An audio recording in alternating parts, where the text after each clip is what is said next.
Hello friends, welcome to अपना prime. पिछले episode के अंत में देखा था चेंगली अपने विलेज को जल्दी ही लेवल 3 पे लेके जाने वाला है और लेवल 3 पे लेके जाने के लिए उसको चाहिए काफी सारे वर्कर्स और वर्कर्स मिलेंगे आसपास के विलेज के अंदर। तो चेंगली तुरंत ही गो विभाग को कुछ लेटर्स लेकर आसपास के विलेज के अंदर दौड़ा देता है। वो सब जगह पर्चे बांटने लगता है कि हमारे विलेज के अंदर कुछ वर्कर्स की जरूरत है, काम करने वाले को अच्छे पैसे मिलेंगे, अच्छा बर्ताव किया जाएगा। ये सब कुछ उस पर्चे के ऊपर लिखा होता है। सब लोग आपस में बात करने लगते हैं। टोड विलेज इस टाइम तो काफी ज्यादा फेमस हो चुका है। सब लोग आपस में जो बातें करते हैं वो बात पहले नहीं कानों के अंदर पड़ चुकी है कि टोड विलेज के जितने वर्कर्स वहां काम करते हैं उनसे साथ में अच्छा बिहेव किया जाता है, काफी कुछ खाने को मिलता है, अच्छे कपड़े मिलते हैं और अच्छी सैलरी मिलती है। और जब इन सारे लोग को ये बात समझ में आ जाती है तो सब प्लान कर लेते हैं कि चंगली के टोड विलेज को वो जाके ज्वाइन करेंगे और टोड विलेज ज्वाइन करने के लिए पहुंच भी जाते हैं। इन सभी को बहुत जल्दी होती है क्योंकि इनको पता नहीं है कि टोड विलेज के अंदर कितने लोग शामिल होने वाले हैं और ये काफी सारे लोग हैं। एक बहुत बड़ी भीड़ इस जगह पहुंच चुकी है टोड विलेज के अंदर। यहाँ पर आपकी और बटलर यहाँ बाहर की साइड बैठा होता है, वो स्टडीज से काम कर रहा है। सबसे कह देता है तुम सभी को अलग अलग ग्रुप के अंदर यहाँ पर शामिल किया जाएगा और हम लोग हर एक ग्रुप को एकदम अलग तरह का टास्क देंगे और जो वो टास्क कंप्लीट कर पाएगा उसी ग्रुप को आगे की सैलरी दी जाएगी।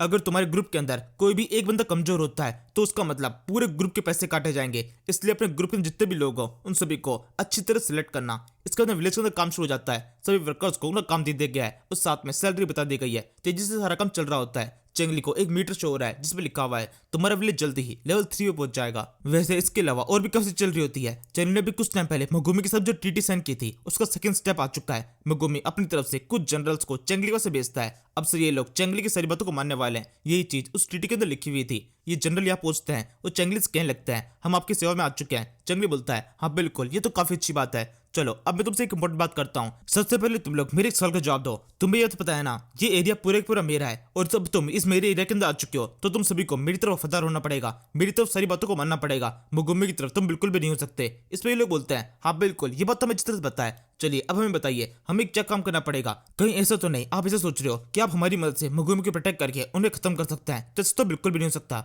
चंगली बोलता है नहीं नहीं, हम ऐसा कुछ भी नहीं करने वाले और ऐसा कुछ करना हुआ तो हम खुद भी काफी है। मैं अभी के लिए ये चाहता हूँ वो ट्रेड रूट जो कि बंद करा रखा है मगुमी ने उसको वापस से चालू किया जाए और उसके ऊपर हम कब्जा कर सके। मैंने इसके बारे में मगुमी से बात की थी लेकिन उसने साफ मना कर दिया। वो इस ट्रेड रूट को बिल्कुल भी खुला नहीं चाहता है, लेकिन इस रूट से हमें काफी ज्यादा फायदे हो सकते हैं इसलिए हम उसको खोलना चाहते हैं। इस पे तीनों बंदे बोलते हैं नहीं, मुझे तो नहीं लगता ऐसा बिल्कुल ही पॉसिबल हो सकता है क्योंकि मगुमी ने काफी लंबे टाइम पहले उस रास्ते को बंद करा दिया था और इसके अलावा उस रास्ते के ऊपर काफी सारे बीस्ट वगैरह भी है, इसलिए उस रास्ते पर सफर करना बहुत ज्यादा डेंजरस हो सकता है। चेंगली कहता है ये बात तो मैं अच्छी तरह जानता हूँ कि वहां पर सफर करना काफी ज्यादा डेंजरस हो सकता है और इसी वजह से तो वहां पर सफर करने के बारे में हम सोच रहे हैं क्योंकि अगर उस रास्ते पर हम सफर करेंगे क्योंकि वो डेंजरस है इसलिए हमारे अलावा कोई और वहां पर नहीं जाएगा। तो और इस तरीके से हमारी वहां पर मोनोपोली क्रिएट हो जाएगी केवल इसलिए क्योंकि वहां पर काफी सारे बीस्ट है। हम इंसान किसी से डर नहीं सकते हैं, बीस्ट को तो हम आसानी से भगा देंगे। उस रूट का यूज करके मैं 3 चीजें एक्सपोर्ट करना चाहता हूँ जो कि हर्ब्स, टी और सॉल्ट। हर्ब्स तो मेरे पास में है, बाकी 2 चीजें तुम लोगों को लेके आनी पड़ेगी। इससे बाकी जनरल बोलते हैं हाँ बिल्कुल, ये तो किया जा सकता है। हम सोल्ट के व्यापारियों को जानते हैं और साथ में टी के व्यापारियों को भी जानते हैं, ये सारा सामान तो आ जाएगा।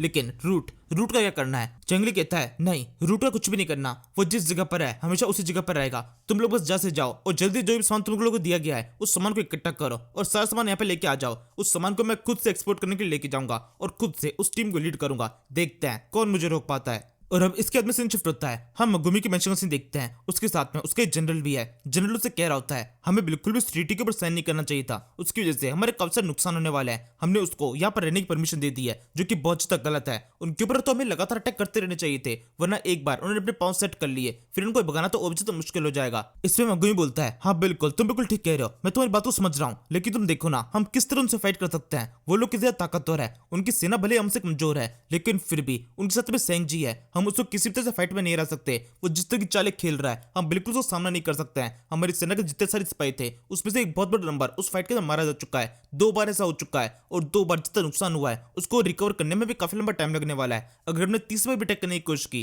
तो इस बार भी कोई गारंटी नहीं है हम उनसे फाइट में जीत पाएंगे और दोबारा से अपना नंबर घटा लेंगे। अगर हमें किसी तरीके से टोडविल को फाइट में हराना है तो सबसे पहले सेंगजी कुछ करना पड़ेगा। अगर एक बार वो टोडविल साइड में हो जाता है तब उनके ऊपर अटैक करके हमने खत्म कर सकते हैं। उनके पास हटने का तो वेट करना ही पड़ेगा। इससे मिलिट्री जनरल बोलता है नहीं, हमें वेट करने की जरूरत नहीं है, जितना ज्यादा हम वेट करेंगे उनके ऊपर उच्चता बढ़ती जाएगी। किसी भी तरीके से उन पर अटैक तो करना ही पड़ेगा, चाहे कितना भी नुकसान हो उनके ऊपर हम लगातार अटैक करते रहेंगे, वरना जो बाद में हमें कीमत चुकानी पड़ेगी वो बहुत ज्यादा बड़ी होगी। कभी जाकर ऐसा हो सकता है वो चेंगली सोचे कि उसकी पावर आपके बराबर में होनी चाहिए। जिस बात का डर आपको पहले था कि वो लोग इस मिली छोटे से टॉप को छोड़कर हम पर भी अटैक करने के ला सकते हैं, वो डर कभी सच्चा हो सकता है। हो सकता है अपनी सेना के साथ हम पर अटैक करने की कोशिश करे, सेंगजू तब भी उनके साथ में रहेगा, वो सेना को लीड करेगा और तब हमें फाइट में हरा देगा। तो क्या आप ऐसा चाहते हैं? इस मुगुई बोलता है ये बात तुम्हारी बिल्कुल ठीक है, लेकिन हम क्या करें, हम भी इतने सारे सिपाहियों की जरूरत है कि इतने सिपाही हमारे पास में नहीं है, क्या हमें सिपाही बाहर से बोरो करनी चाहिए? इस पर जनरल बोलता है आपको क्या लगता है सिपाही हमें कौन दे सकता है? इसमें मगुमी कहता है अगर सब कुछ एकदम ठीक होता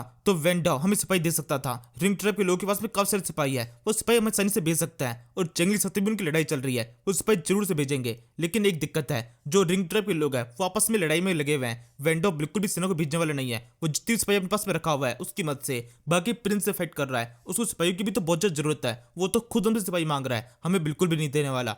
इसका मतलब अब हमारे पास में केवल एक ही ऑप्शन है, हमें मिनिस्टर कुई से बात करनी पड़ेगी जो कि जियांगजू के अंदर रहता है, वो हमें थोड़े बहुत सिपाही भेज सकता है, लेकिन फिर भी हमारे सिपाहियों का नंबर इतना नहीं बढ़ेगा। देखते हैं वो कितने सिपाही भेजता है। मैंने लेटर लिख दिया है, ये लेटर उसके पास भिजवा दो। और इसके अलावा जंगली के बारे में पूरी नजर बना के रखना, वो किस तरह की हरकतें कर रहा है। उसने हाल ही में मुझसे ट्रेड रूट के बारे में बात की थी और मैंने मना कर दिया था, वो जरूर से इसके बारे में कुछ करने की कोशिश करेगा। मिलिट्री जनरल बोलता है हाँ ठीक है मैं समझ गया। यहाँ सीन दोबारा शिफ्ट होता है, हम टोड विलेज सीन देखते हैं। इस स्ट्रेटेजी के साथ में एक बंदा है और ये जो बंदा है ये डिसेंडिंग विलेज से बिलोंग करता है। फैन ने इसको भेजा है इस स्ट्रेटेजी से कुछ जानकारी निकलने के लिए, कि यहाँ पर आया है ये जानने के लिए कि चेंगली और जो सुइंग थे वो दोनों साथ में कैसे आए थे। इस सवाल के अंदर ऐसा कुछ भी नहीं है जो कि यहाँ पर सेंगजी छुपाना चाहे। वो तुरंत उसको जवाब देते हुए बोलता है शुरुआत में तो कुछ भी नहीं था, लेकिन शुरुआत तब हुई थी जब एक लेटर मिला था। मास्टर चेंगली ने सुइंग के पास में एक लेटर छोड़ा था जिसके अंदर कुछ लिखा हुआ था कि उनको 4 चीजें पसंद है, लेकिन 4 में से वो 3 ही खा सकते हैं, लेकिन उनको बहुत ज्यादा अच्छा लगेगा कि वो चारों खा ले। इस लेटर का क्या मतलब है ये तो बिल्कुल समझ में नहीं आ रहा, लेकिन इस बंदे को जो समझ में आता है ये सेम टू सेम पट्टी यहाँ पर आके फैन को सुना देता है डिसेंडिंग विलेज के अंदर। और फैन सोचने लगती है अच्छा तो ऐसी बात है, यहाँ पर खाने पीने की बात हो रही है या फिर शायद से यहाँ पर पोइट्री की बात हो रही है। उसको पोइट्री बहुत ज्यादा पसंद है, वो पोइट्री लिख के दे रहा है, तो मेरे को भी उसको पोइट्री लिख के भेजनी चाहिए, इससे तो काफी अच्छा लगेगा। इसके बाद में ये बंदा दोबारा से पहुंच जाता है टोड विलेज के अंदर और अब की बारी चेंगली से मिलने के लिए आया है, लेकिन उसकी मुलाकात सुइंग से होती है और सुइंग को बताने लगता है कि जो फैन है उसने चेंगली के लिए ये लेटर भिजवाए हैं जो कि उन्हीं का पढ़ना बहुत जरूरी है। सुइंग बोलती है तुम मुझे दे दो, मैं उनको दे दोगे,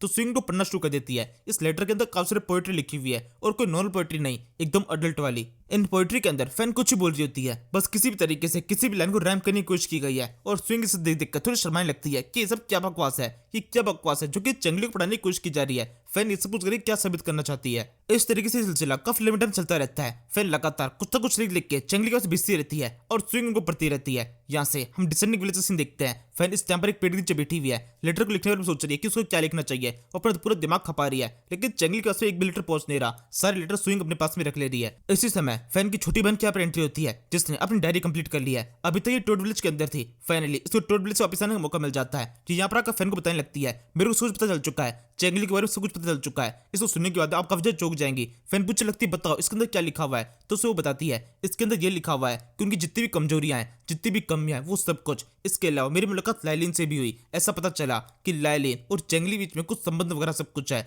वो स्विंग के बराबर है। चेंगली की ऑफिशियली लाइलिन के साथ शादी तो नहीं हुई है, लेकिन फिर भी कुछ जगहों पर चेंगली लाइलिन को एकदम बराबर में मानता है। इसके अलावा फैन की छोटी बहन फैन को चेंगली और लाइलिन के बीच में जो एक बार सिस्टम सेट हुआ था उसके बारे में बताने लगती है कि ऐसा कुछ किया जा सकता है। चेंगली से बार परमिशन लेने की जरूरत नहीं है, बस जबरदस्ती जाओ और जबरदस्ती जो करना है वो कर लो। इस पे फैन को भी आइडिया मिलता है हाँ बिल्कुल तुम ठीक कह रही हो, मेरे को मुझसे रिक्वेस्ट करने की जरूरत नहीं है, जो करना है मैं अपने तरीके से करूंगी, मैं फैन हूँ और मैं किसी से रिक्वेस्ट नहीं करती, जो मुझे करना है वो मैं करके रहूंगी। चलो अब मेरे लिए घोड़ा और कब सारे वाइन तैयार करो, मैं सीधे टोड विलेज जाने वाली हूँ। इसी के साथ ये टोड विलेज की तरफ दोबारा से निकल पड़ती है। वैसे ये एक बार पहले भी जा चुकी है, लेकिन क्योंकि इसको अपने विलेज को संभालना पड़ता है इसलिए इसको वापस लौटना पड़ता है। अब ये दोबारा से टोड विलेज जा रही है चेंगली की लाइफ के अंदर कुछ और दिक्कतें पैदा करने के लिए। वो सीधे चेंगली के पास में उसके ऑफिस से पहुंच जाती है, उसको वाइन दिखाते हुए बोलने लगती है चेंगली चलो पीते हैं। और इसी के साथ में अब यहाँ पर काफी ज्यादा गंदी चीज होने वाली है। चेंगली मना करने लगता है कि वो बहुत ज्यादा बिजी है और फैन को बहुत गुस्सा आता है। वो उसके तलवार दिखाते हुए बोलने लगती है तुम्हारे पास में 2 ऑप्शन है, या तो तुम्हें मुझसे फाइट करनी पड़ेगी या फिर मेरे साथ बैठकर ड्रिंक पीनी पड़ेगी। तो चेंगली अब की बार ड्रिंक पीने के लिए मान जाता है और फिर शराब पीने लगता है। और अब इसी के साथ में फैन का प्लान वर्क करने लगा है। वो चेंगली की शराब के अंदर अचानक से कोई चीज मिला देती है। चेंगली को पता नहीं चलता, वो बस उसको पीने लगता है और इसी तरीके से पीते पीते शाम हो जाती है।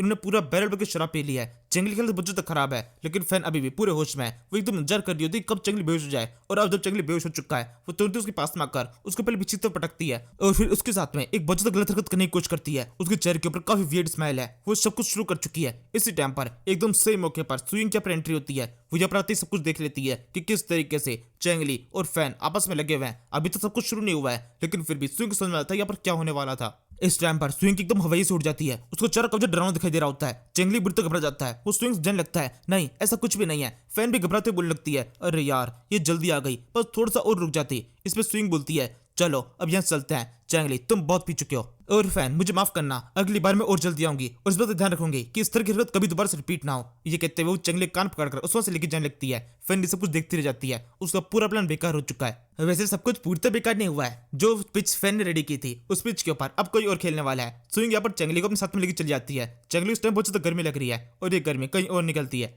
इसके बाद में सीधे उसको अगली सुबह होश आता है। वो स्विंग से पहले उठ चुका है। उसको बिल्कुल याद ही नहीं है कि कल रात को क्या हुआ। उसको बस इतना याद है कि फैन उसके पास में आई थी शराब पीने के लिए। उसके बाद का जो कुछ भी हुआ उसमें से कुछ भी उसको याद नहीं है। लेकिन जब स्विंग होश आएगा तो जरूर से उसकी शामत आने वाली है। इसी के साथ में इस सीरीज के एपिसोड को यहीं पे खत्म कर देते हैं। Now thank you for watching.